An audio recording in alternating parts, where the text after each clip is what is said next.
Very good morning my dear ones, welcome to Humanities Hive. मेरे साथ आप कर रहे हैं क्लास 12 की contemporary world politics for your board exam. और हमने 3 चैप्टर्स कर लिए हैं, end of bipolarity, contemporary centres of power, contemporary South Asia, उन सब की प्लेलिस्ट अपलोड कर दी गई हैं। आज हम 4th चैप्टर करने जा रहे हैं और जिसमें से काफ़ी सारे टॉपिक्स हम कवर कर चुके हैं। Meaning and importance of international organisation, evolution of the UN, structure and function of international organisation, principal organs of the UN, reform of the UN after the Cold War, reform of structure, processes and jurisdiction of the UN. इतने topics हमने cover कर लिए हैं और आज हम करने जा रहे हैं India and the UN reforms. हमने रिफॉर्म्स डिस्कस करें कि सिक्योरिटी काउंसिल को एक्सपेंड करने की नीड है, इक्विटेबल रिप्रेजेंटेशन की बात करी गई, काफ़ी सारे रिफॉर्म्स हमने डिस्कस किए। और जितनी भी डेवलपिंग कंट्रीज़ हैं वो चाहती हैं कि सिक्योरिटी काउंसिल में उन्हें भी मौका मिले, उन्हें भी परमानेंट मेंबर बनाया जाए। बट क्यों, कहीं ना कहीं वो अपने आप को अनप्रिविलेज्ड फील कर रही हैं। काफ़ी सारे प्रपोजल और डिसीज़न ऐसे होते हैं जिसमें वीटो पावर वाली कंट्रीज़ परमानेंट मेंबर अपनी वीटो पावर का यूज़ करके उस इम्पॉर्टेंट प्रपोजल को या तो पास होने से रोक सकती हैं या पास कर देती हैं। तो कहीं ना कहीं अदर कंट्रीज़ भी चाहती हैं कि सिक्योरिटी काउंसिल को एक्सपेंड किया जाए। तो यहाँ पे आज जो हम डिस्कस करेंगे India and the UN reforms, कि यूएन रिफॉर्म्स में के बारे में इंडिया क्या सोचता है और इंडिया और यूएन का क्या तालमेल है। ठीक है, चलो let's start. India has been a member of United Nation from the very beginning. Starting में ही पढ़ा है, फर्स्ट डे पढ़ा था, स्टार्टिंग से ही फाउंडिंग मेंबर है। Various disputes have been placed before the UN and the security Council from time to time in which they had to take military and diplomatic action in order to meet threat to international peace. India fully supported the UN on such occasion and India actively helped the UN peacekeeping force in all threats of conflict. India raised her voice against colonialism and apartheid. जब जब world में कहीं पे war हुई है या dispute हुई है और यूनाइटेड नेशन की तरफ से वहाँ पे पीस मेंटेन करने के लिए, सिक्योरिटी के लिए पीस कीपिंग फोर्स भेजी गई, तो इंडिया ने हमेशा अपना पूरा कंट्रीब्यूशन दिया है। ठीक है, जितने भी कॉन्फ्लिक्ट्स हुए हैं इंडिया कभी पीछे नहीं हटा है और इवन कंट्रीज़ को डीकोलोनाइज करने के लिए और एपार्थाइड के अगेंस्ट इंडिया ने खुल के आवाज़ उठाई है और यूनाइटेड नेशन को फुली सपोर्ट किया है। क्लियर। तो जब रिफॉर्म्स की बात आती है उसमें भी इंडिया चाहता है कि यूनाइटेड नेशन में अब रिफॉर्म करने की नीड है, क्योंकि जब यूनाइटेड नेशन बना था तब वर्ल्ड पॉलिटिक्स की अलग सिचुएशन थी और अब इतने सालों बाद वर्ल्ड पॉलिटिक्स की सिचुएशन अलग है। तब 51 मेंबर थे और अब कहाँ 193 मेंबर हैं। ये जो 51 to 193 मेंबर इतने सालों में बने, लेकिन अगर अब आप परमानेंट मेंबर की बात करो तो वो सेम है, वो 5 के 5 ही हैं। तो उसमें चेंज करने की नीड है। उनके वीटो पावर में कोई चेंज नहीं हो, वो स्टिल अब तक स्टैटिक है। ओके, तो आज हम यही डिस्कस करने जा रहे हैं। India has supported the restructuring of the UN on several ground. India बिल्कुल इस बात के फेवर में है कि यूएन में रिफॉर्म्स करने की नीड है। और क्या क्या पॉइंट्स रखता है India believes that a strengthen and revitalized UN is desirable in a changing world. बिल्कुल 45 से लेकर एट प्रेजेंट तक वर्ल्ड पॉलिटिक्स में जब इतने ज़्यादा चेंजेस आ गए तो यूनाइटेड नेशन में क्यों नहीं चेंजेस होने चाहिए।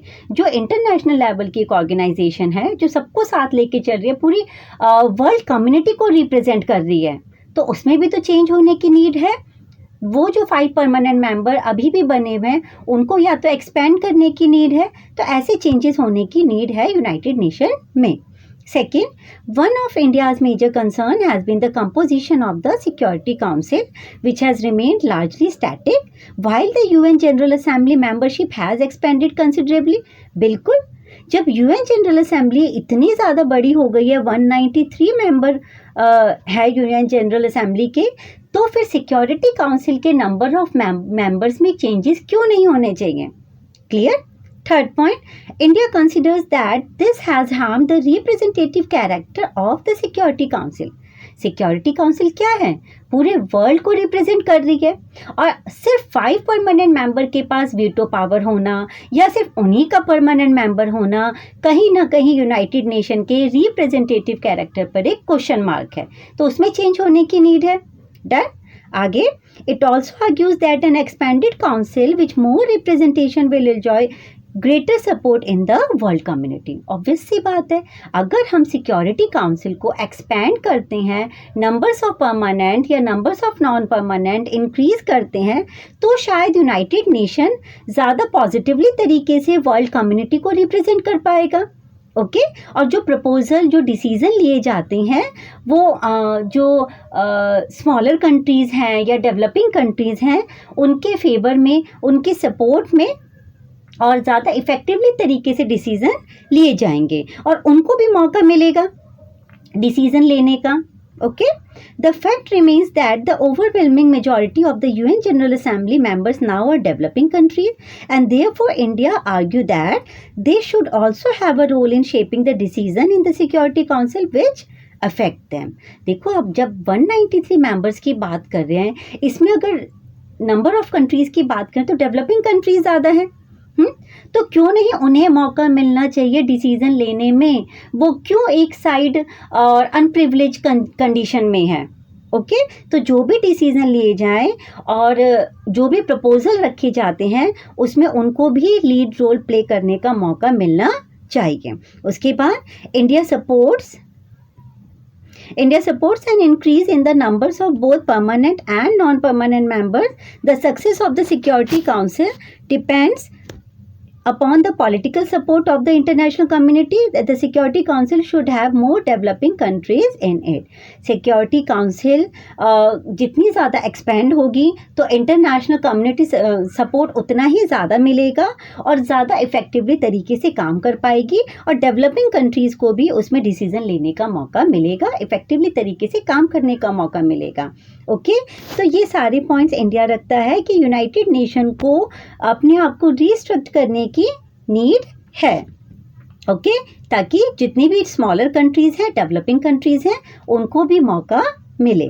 Not surprisingly India itself also wishes to be a permanent member in a restructured UN. अब तक तो हमने पढ़ा कि हाँ इंडिया ये पॉइंट रखता है कि सिक्योरिटी काउंसिल को एक्सपेंड करना चाहिए, डेवलपिंग कंट्रीज़ को भी मौका मिलना चाहिए. क्लियर.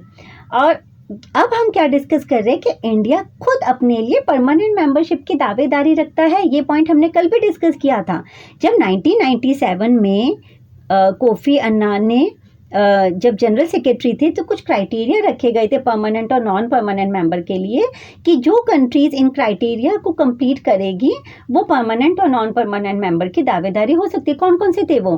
डेमोक्रेटिक कंट्री हो और पॉपुलेशन ज़्यादा हो, एरिया वाइज बड़ी हो और मिलिट्री पावर स्ट्रांग हो, इकोनॉमिकली स्ट्रांग हो, बजट में अच्छा खासा कंट्रीब्यूशन करे. तो ये सारे पॉइंट्स थे और ह्यूमन राइट्स का वियोलेशन ना करती हो. तो इंडिया भी ये सारे पॉइंट्स क्राइटेरिया को, इन सारे क्राइटेरिया को पूरा करता है. तो आज सेम वही पॉइंट्स हम दोबारा से रिवाइज कर रहे हैं. India is the most populous country in the world, no doubt, हमने सबको पीछे कर रखा है. More ever India is also the world largest democracy. बिल्कुल.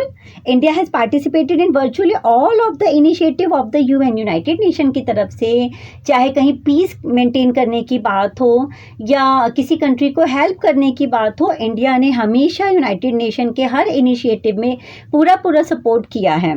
ठीक है. अगर मैं आपको बताऊं कि अब तक पीस कीपिंग के अगर 71 मिशन यूनाइटेड नेशन की तरफ से हुए हैं तो उसमें से 48 मिशन में इंडिया ने पूरा सपोर्ट किया है और इसके लिए इंडिया को 2023 में यूएन का हाईएस्ट अवार्ड भी मिला है, पीस कीपिंग ऑनर. ठीक है, ये मैं जनरली ऐसे ही बता रही हूँ आपको. India received peacekeeping honour, जिसे डैग हैमरशोल्ड मेडल कहते हैं. डैग हैमरशोल्ड मेडल. ये मेडल 2023 में इंडिया को मिला था. क्यों? क्योंकि यूनाइटेड नेशन के पीस कीपिंग जो भी ऑपरेशंस थे, इंडिया का ने उसमें अपना पूरा कंट्रीब्यूशन दिया और हमारी मिलिट्री ने जो सेक्रीफाइस के लिए उसके लिए इंडिया को ये दिया गया था. डन. चलो, its role in the UN peacekeeping efforts is a long and substantial one. India has also made regular financial contribution to the UN। ठीक है, इंडिया जो है जापान और जर्मनी USA जितना इतना ज़्यादा कंट्रीब्यूशन नहीं करता, लेकिन टाइमली अपना कंट्रीब्यूशन देता रहता है। And India is aware that permanent membership of the security council has also symbolic importance, no doubt. Security council में परमानेंट मेंबर होना एक सिम्बॉलिक इंपॉर्टेंस है उस कंट्री के लिए, and it signifies a country growing importance in world affairs. Obvious सी बात है, जब वो परमानेंट मेंबर बन जाएगी तो कहीं ना कहीं इंटरनेशनल लेवल पे वर्ल्ड अफेयर्स में एक इम्पॉर्टेंट रोल प्ले करेगी, और कहीं ना कहीं एक इन्फ्लुएंशियल रोल अपने आप ही हो जाता है। देखो, जब पावर आएगी, जब आप पावर में होते हो तो इन्फ्लुएंशियल रोल अपने आप हो जाता है। And this greater status is an advantage to a country in the conduct of its foreign policy. और कहीं ना कहीं ये इंडिया को फॉरेन पॉलिसी में भी इफ़ेक्ट करेगा। इंडिया की फॉरेन पॉलिसी में चेंजेस आएंगे अगर इंडिया को परमानेंट मेंबरशिप मिलती है। कई कंट्रीज़ को तो ये लगता है कि इंडिया को अगर परमानेंट मेंबरशिप मिल जाएगी तो इंडिया के जो पाकिस्तान के कॉन्फ्लिक्ट्स हैं, पाकिस्तान के साथ जो कॉन्फ्लिक्ट है, इंडिया अपनी पावर का मिसयूज़ करेगा, बट ऐसा नहीं है। ठीक है, and despite all these facts and realities, disagreement among nation block the way to security council reform.